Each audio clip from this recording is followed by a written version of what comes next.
Welcome back. Vice President Kamala Harris choosing Minnesota Governor Tim Walz as her running mate. The pair sworn in as the official Democrat nominees last night, both speaking in Philadelphia yesterday. Watch. Tim and I have a message for Trump and others who want to turn back the clock on our fundamental freedoms. We're not going back. It's like a matchup between the varsity team and the JV squad. His running mate shares his dangerous and backward agenda for this country. These guys are creepy and, yes, just weird as hell. Creepy and weird as hell. An NPR poll from just before the announcement shows 71% of Americans were unsure of or had never heard of Walz before. Just 17% had a favorable opinion of him. Harris and Walz kicking off their swing state tour today, headed to Wisconsin and Michigan. Joining me now is Trump 2024 National Press Secretary Karoline Leavitt. Karoline, good to see you. Thanks so much for being here. Your reaction to Tim Walz?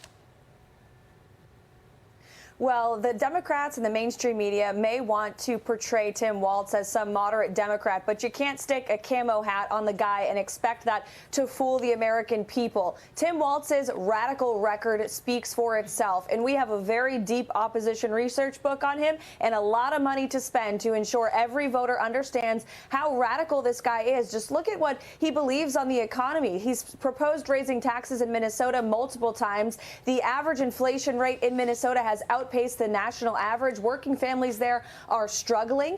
He also proposed free college, free health care. He's anti-American energy, signed one of the most radical environmental bills in the country, ending carbon-based fuels by 2040. That's a gift to China, who he has cozied up to his entire life, by the way. He goes hand in hand with Kamala Harris, who we know has supported Bidenomics that has robbed working families of thousands of dollars every single year. President Trump is the only option on this ballot who will make gasoline cheap again and bring down the cost of living, and the American people understand that. And yet, what do they have against Trump and Vance? They're calling them creepy and weird. I asked J.D. Vance about that new strategy against the Trump campaign, and here's what he told me on Sunday.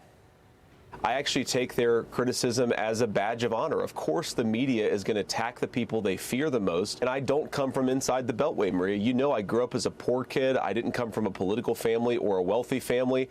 I worked my way through college, through the Marine Corps, and eventually landed as Donald Trump's running mate.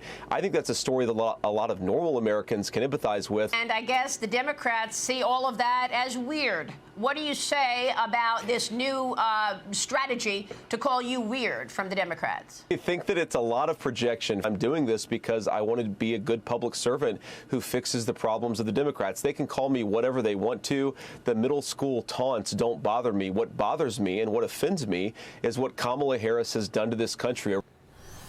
Karoline, a CBS YouGov poll shows Harris leading Trump by 1 point nationally, but she only leads in one battleground state, Nevada, where while Trump leads in Wisconsin, Georgia, North Carolina, Trump and Harris are tied in Arizona, Michigan, and Pennsylvania. And then there's deep blue New York. Harris leads overall in New York by 13 points, Karoline. Trump is winning with Jewish voters, though, here in New York, 50% to Harris's 49%. How does this race look in the coming months? There's a real honeymoon around Harris right now. What's your take?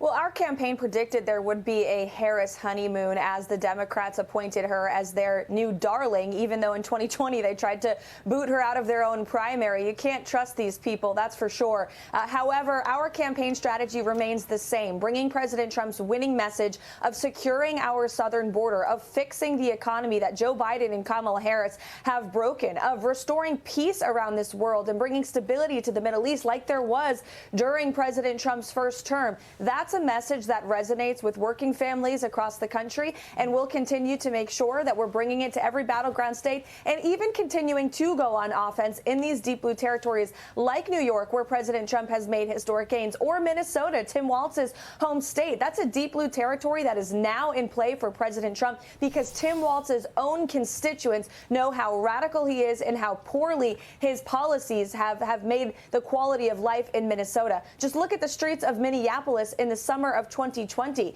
Governor Walz had a chance to stand on the side of law and order. He stood on the side of violent rioters that Kamala Harris wants to bail out of jail, and that cost the city of Minneapolis $500 million in damage that the taxpayers had to fix. These are the policies of Tim Walz and Kamala Harris. They're unacceptable, and we'll make sure all Americans know it.